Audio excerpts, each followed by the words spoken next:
So let's go to Ann in Los Angeles. What's up, Ann? Hey, Dr. John. I want to start by saying thank you for all that you do. I actually do think you have the greatest mental health podcast in the world. Yes. And so I think you're awesome, and I appreciate the work that you're doing for people. Mom, is this you? Just kidding. Thank you, Ann. Thank you. John, go do your laundry. That would be my wife, who actually said those exact words today. All right, so what's up, Ann? How we doing? Well, I've had better days. I'm not doing great, if I'm being honest, but I have a two-part. Yeah, thank you. I've got a two-part question. How can I care for myself and shield my children from major trauma while choosing to remain in a marriage with my sex addict husband? And then also, what more can I do to support him, my husband's recovery, without further neglecting myself and my needs? Oh, man. So tell me about the sex addiction. Yeah, so we've been married for 8 years. We have 2 kids. They're ages 4 and 5, 2 boys. And he has struggled with the sex addiction and intimacy disorders since well before I met him. He's intimacy avoidant with me, acts out regularly with ex-girlfriends, former affair partners, sex workers, you name it, a lot of online infidelity, emotional infidelity, and physical infidelity. He does have significant childhood trauma, childhood sexual trauma, tragic loss of his father at a very young age.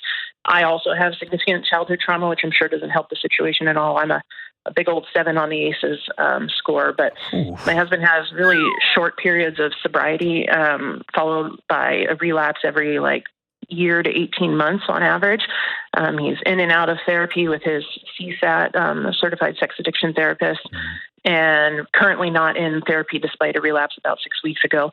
And I'm just living my life in a constant state of hypervigilance. Right. I have severe PTSD, nightmares, panic attacks, triggering episodes.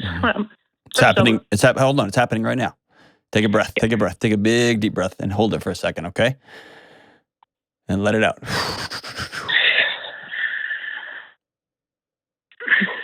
So really, I'm just trying to navigate, how to be a mom to my 2 kids, be a devoted and supportive wife, and walking alongside him in his journey of recovery, because he's not a bad person. He's a really traumatized person, and he, uses his coping mechanism is unfortunately a sex addiction, which is extremely traumatizing for a relationship. Okay, so let me hop in here. Let me hop in here. Okay, let me hop in here. I am gonna do a couple of things here. I'm gonna tell you some hard truths. Is that fair? Is that cool? Yeah. And I'm gonna say some things that I know the internets are not gonna like. Is that cool? Sure. Yes. Okay. And you can take what I'm going to say and say that guy's an idiot, he's a moron, or you can sit with it for a season, okay? But what I'm going to say is hard. The first thing is your husband's childhood trauma is very, very real. So is yours. 7 on the ACEs score is astounding. That's really high. Yeah. And he has a choice. And so far, he has chosen to not be about healing. He has chosen to continue a series of destructive behaviors that are blowing up his life, multiple other women's lives, and most importantly, the one woman he said was going to be his one woman. And 2 little boys who are growing up looking at this play-by-play saying, this is what being a man looks like. This is what being a caring, loving husband looks like. This is what being a caring, loving father looks like. So when you talk about trauma, the language you use is a very common narrative in our culture right now, which is if this stuff happened to you, you are de facto broken, as though you got in a car wreck and you smashed the bumper, and that bumper is always going to look like that. And I am telling you that is false. It's 100% wrong. And where I know, and this is going to be hard the way I'm saying this, and I apologize, but I don't apologize, okay? It's really easy for you to lump into, to fall into that, to take his behaviors and say, but it's because of. Because if you don't, you have to look in the mirror and say, my husband is continuing to choose other women over me, despite how much it hurts me. He's continuing to abandon his kids emotionally and just his whole parental in every way possible. And so it's actually it's a soothing force. It's a lotion. It's a balm to say, but it's because of this. And so I need you to hear me say, across all addictions, there is no relational healing with an addict until the addict gets clean. It doesn't exist. And so if somebody comes into a therapy session and they're drunk, they have to leave, or they're an alcoholic, they have to leave and get clean, and then they can go do the work. But right now, your husband's choosing to remain connected to his addiction, not get well and heal. And so ultimately, you can't control him. You can only control you. And I say this very, very rarely, but you need to have a hard look at the ecosystem you're raising those boys in, and you have to have a hard look at your marriage. Yeah. Is that fair? Yes.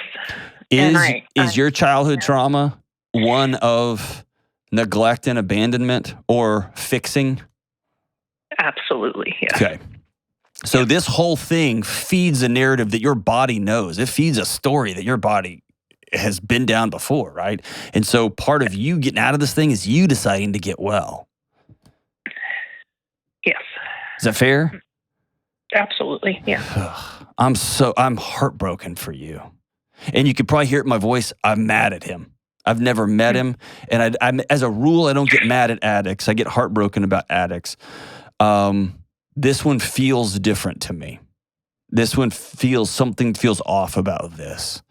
And I'm just frustrated for you. I'm heartbroken for you. I'm mad for you. All those things. I can hear it in you. Well, I think that's one of the things I struggle with is when I do approach a conversation with some professionals, or in the times that I've tried to share with friends or the very few family that I have, because I'm mostly estranged from my family. I've lost support systems because of an attitude of he's just a jerk. Sex addiction isn't a real thing. And then when I work with his actual sex addiction therapist, and I learn and educate myself on the cycles, and I see it differently, but I find myself isolating because it's such a misunderstood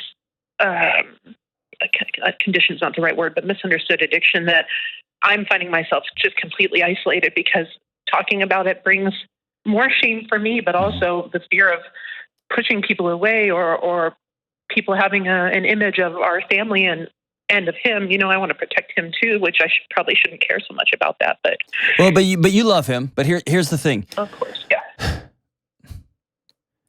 Addiction, just like other issues that we talk about here on the show a lot, the addiction is a context, not an excuse.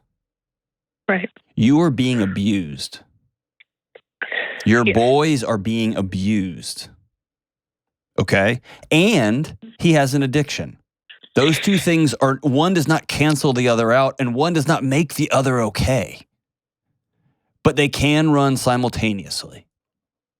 So what that means is I might have to leave this marriage, but I'm not going to shoot him. I might have to leave this marriage, but I'm not going to be bitter and raged out. I'm going to be heartbroken. You see what I'm saying? Like the resulting action may be the same. Maybe we're going to parse out there's a difference between being a jerk and being someone who struggles with addiction. Great. I still have to make sure that I'm well and okay. And right now you're not. Right. And you deserve more than that. And yes, your friends are knuckleheads. Sexual addiction is very, very real. And I've been with, not all, there's some extraordinary ones, but I've heard from addiction counselors that once they classify you with an addiction, It excuses all other behaviors, and everyone around you just has to tolerate it all. And that's nonsense too. Yeah. There comes a moment when somebody is an addict and they are hurting you. Let's just use meth. You're addicted to methamphetamines and they keep coming home and they steal from you and they are scary to be around and they're up for 4 days and there's holes in their face and there's holes in the drywall and the kids are terrified. There's a moment when I say, I love you and you cannot be here. You see what I'm saying? Yes. And so those are I don't want you to lump all of, like, addiction is not a free pass on your safety. And addiction is not a free pass on the example your boys are getting. Right. And you're going to have to really reckon with this marriage was going to be the thing that fixed you. Your body is going to feel this, what's happening right now. If you choose to leave this marriage, your body's going to feel that as a major trauma because it's going to be a trauma on top of one. Is that fair? Absolutely, yeah. Okay. Yeah, I think that's why I'm avoiding that. Exactly. I would almost be willing to guarantee it. And I've just met you like 3 minutes ago. Yeah. But yes, I would almost guarantee it. There's layers to this hurt for you. Mm-hmm. The question and you have to ask yourself is, what are you going to do? And if you've made peace, my husband just sleeps with everybody, ex-girlfriends, neighbors, sex workers, whomever. That's who he is. And if you make peace with it, then make peace with it and stop going to war. Mm-hmm. If you're not, then you have to own reality. You have to acknowledge the truth here, which is he has chosen to not get well for 8 years. He's chosen to not abstain from the thing that is killing him, that is killing his wife, then now it's going to hurt his kids. And the question is, what are you going to do? Right? Yeah. And listen, please know you're not by yourself in this. I am heartbroken with you.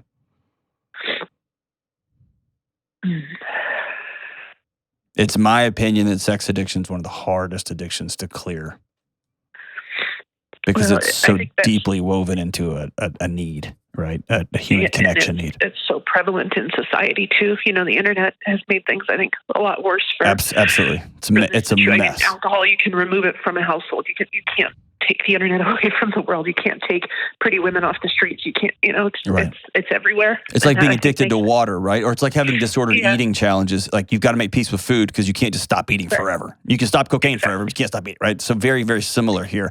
And you can't be married and just avoid sex the rest of your life too, because intimacy is a cornerstone of a marriage, right? So all I have to say is a mess. There is healing. I've seen it. I've met those people. There's healing. His decision to go sleep with other people is not a reflection of you. Your inability to quote unquote fix him does not mean you're failing. Okay? Yeah.